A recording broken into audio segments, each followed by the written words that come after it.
السلام عليكم ورحمة الله وبركاته، ازيكم عاملين ايه؟ يا رب تكونوا بخير وفي احسن حال. اهلا بيكم في فيديو جديد. ما تنسوش تعملوا لي لايك للفيديو واشتراك للقناة وتفعلوا زر الجرس عشان يوصل لكم كل فيديو هنعمله. زي ما انتوا شايفين كده، دي قشطة او وش اللبن السايب اللي بنجيبه من عند اللبان.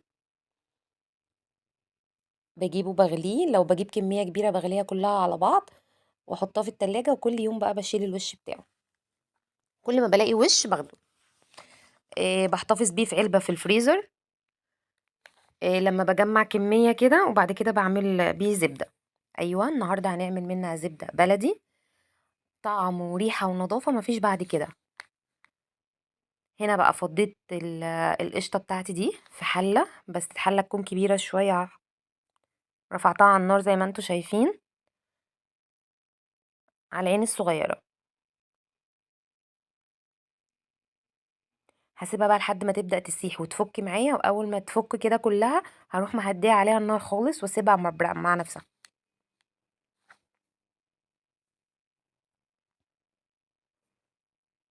بوريكم هنا النكت على اصغر عين في البوتاجاز. هسيبها بقى.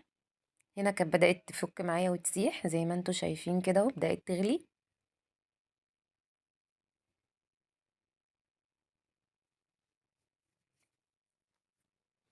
هنا بقى كانت فكت. كان ف- هنا بقى هوطي عليها النار وهدي عليها خالص، يعني على نار هادية جدا، وهسيبها بقى براحتها.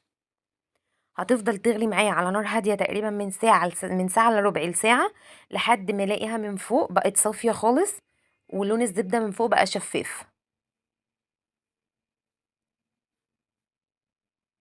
اللون اللي هو الذهبي الفاتح او الاصفر.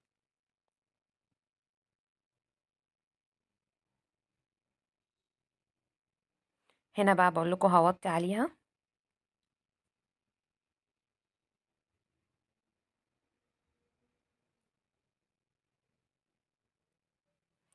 هنا كان عدى نص ساعة، هي بدأت خلاص تظبط.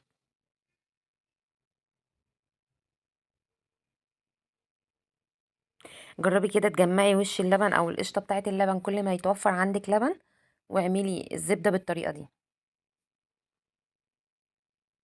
هنا بقى كان فاضل لها شويه صغيرين، او كان فاضل بالظبط ربع ساعه كمان. بصوا بدأت تعمل ايه. هستنى عليها بقى لما كل ده ينزل لتحت والزبده تبقى صافيه معايا خالص. هي هتطلع لي بالظبط يعني نص برطمان اللي هو 350 جرام دوت، او 400 جرام هتطلع لي نصه بالظبط. بس كميه كويسه بتقعد معايا فتره. معلقة صغيرة منها مع الرز مع الزيت، مع أي طبيخ أو أي حاجة بتعمليها، معلقة زيت ومعلقة صغيرة منها بتخلي طعم الأكل تحفة.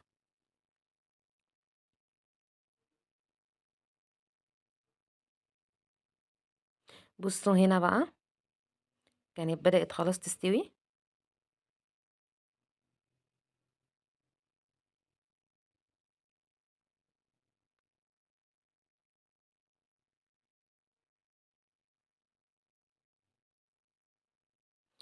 في حل بقى ان احنا ممكن نسيبها، يعني لو في الصيف كنت بسيبها لحد ما تهدى خالص واحطها في برطمان، لكن لو سبتها واحنا في الشتاء في زي ما هي تهدى هتجمد. هنا بقى كنت صفيتها بمصفى صغيرة ونزلتها في البرطمان كده زي ما انتوا شايفين، ده شكل الزبدة. هي نص البرطمان بالظبط او ازيد من نصه كمان. شايفين لونها وريحتها بجد تحفة، والله العظيم جربوها هتعجبكم جدا، وخصوصا لو عملتوا بيها الاكل طعم الاكل هيفرق معاكم. اتمنى فعلا ان انتوا تجربوها وتعجبكم وتقولوا لي رايكم فيها. اتمنى انها تعجبكم.